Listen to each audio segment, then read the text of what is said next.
बहुत बहुत धन्यवाद रंजीत भाई साहब। जितनी बार लोगों ने कुंभ में डुबकी नहीं लगाई उससे ज्यादा बार मैं आपके कार्यक्रम में आ चुका हूँ। भगदड़ नहीं बची को क्या नया सुनाऊं। अभी सर मेरे गांव में रोज में अलग तरह का आदमी, एक बेंच में अलग तरह का आदमी बैठा है। भारत पहले लिंग, भाषा, समाज, धर्म के नाम पर बटा था। फरवरी के बाद यह देश केवल 2 संप्रदायों में बट जाएगा। एक जिसने कुंभ में नहाया है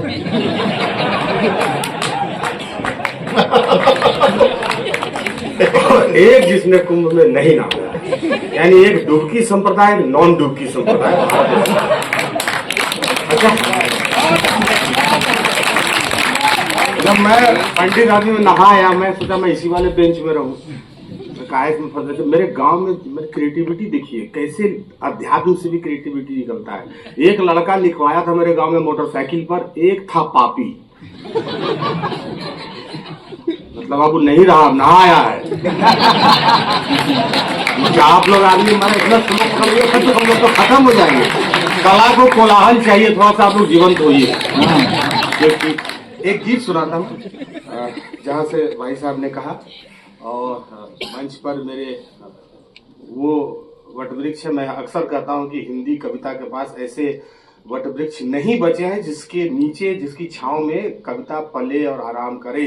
क्योंकि यहाँ लोग, पतझड़ का मौसम वटवृक्षों पर लगा हुआ है और वो जला दे रहा है वो धूप।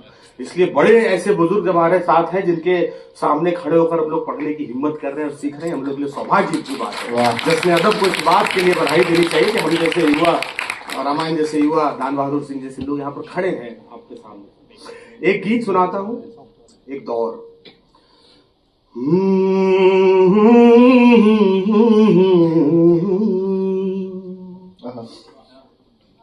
कि खेतों में घूमते थे, शाखों पर झूलते थे।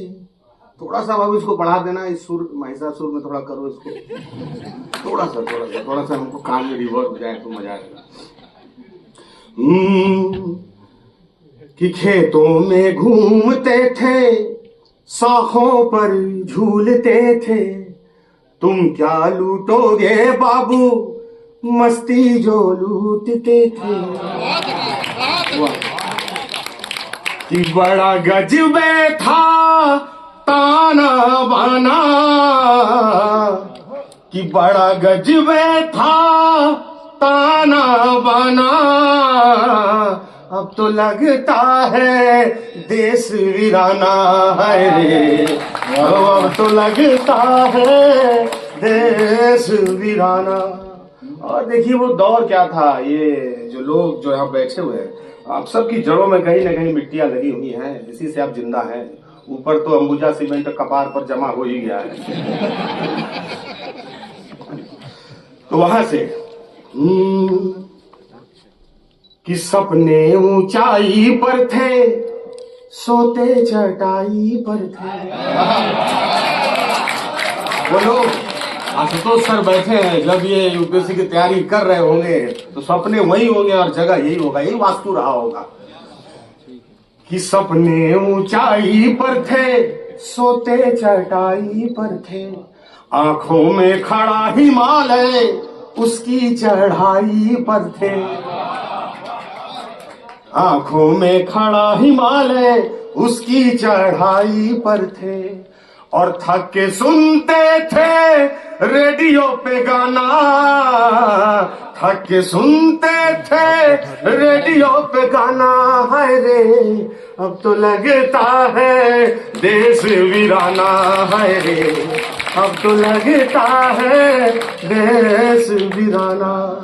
और क्या था वो दौर कि दिन इससे ज्यादा थे उजले, इतनी थी न काली रातें।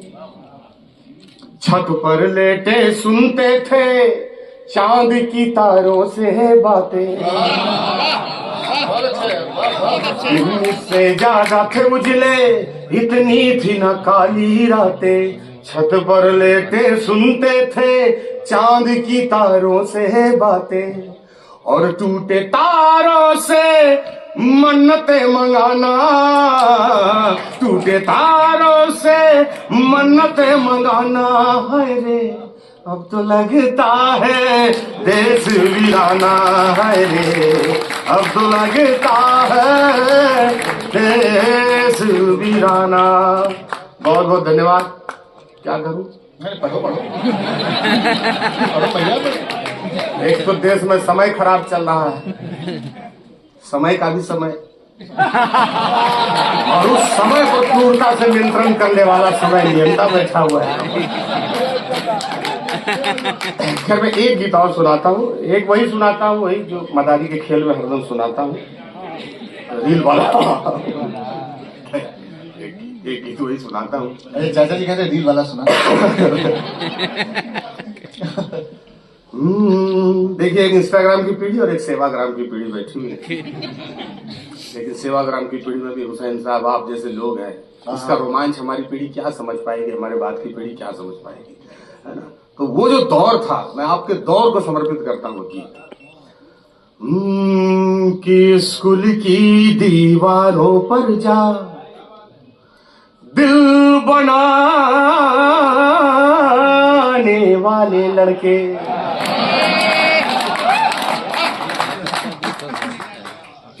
मरे स्कूल की दीवारों पर जा दिल बनाने वाले लड़के, और चलती तीर को हंस के अपने दिल पर खाने वाले लड़के, और उड़ती तीर भी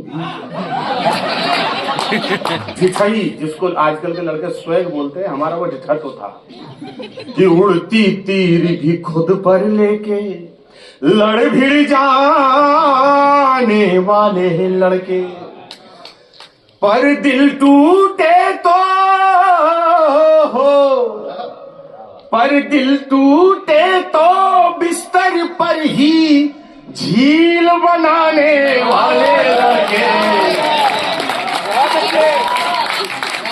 पर दिल टूटे तो बिस्तर पर ही झील बनाने वाले लड़के, उस दौर का जादू क्या जाने ये रील बनाने वाले लड़के, उस दौर का जादू क्या जाने ये रील बनाने वाले लड़के। वो क्या दौर था वो जादू, कि ताजी किताब पर बासी अखबार की जिल्द चढ़ाने वाले लड़के, और खा के समोसा सीनियर के सिर बिल टिकाने वाले लड़के,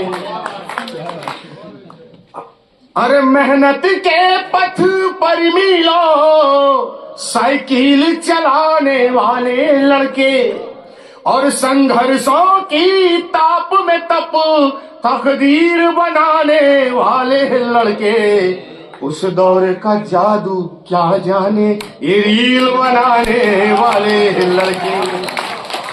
और क्या था वो दौर, एक शेर रट खुद को गालिब मीर बताने वाले लड़के, एक शेर में सेमेस्टर पार कर देता था।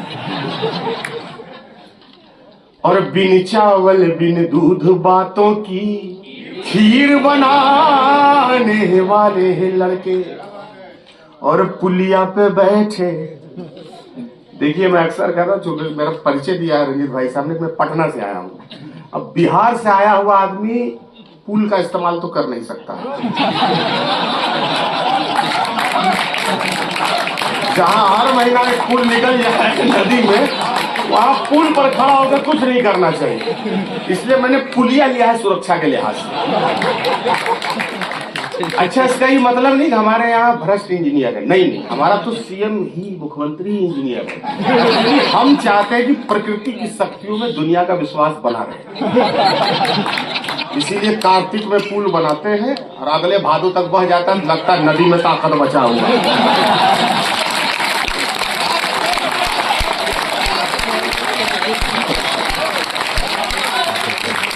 तो हमने प्रकृति की शक्ति की जो कन्फ्यूशियस और लाओ से अपने थ्योरी में बताता है, हमने लोहा गलाया है इसको बताने के लिए प्रैक्टिकल, कि पुलिया पे बैठे रांझा बनके हीर न पाने वाले लड़के, लेकिन यही लड़के जब अपने अपने समय में जिम्मेदारियां संभाल लेते हैं,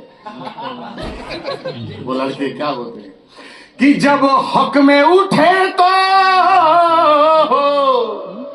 कि जब हक में उठे तो कलमों को शमशीर बनाने वाले लड़के, उस दौर का जादू क्या जाने, वीर बनाने वाले लड़के। जिंदाबाद।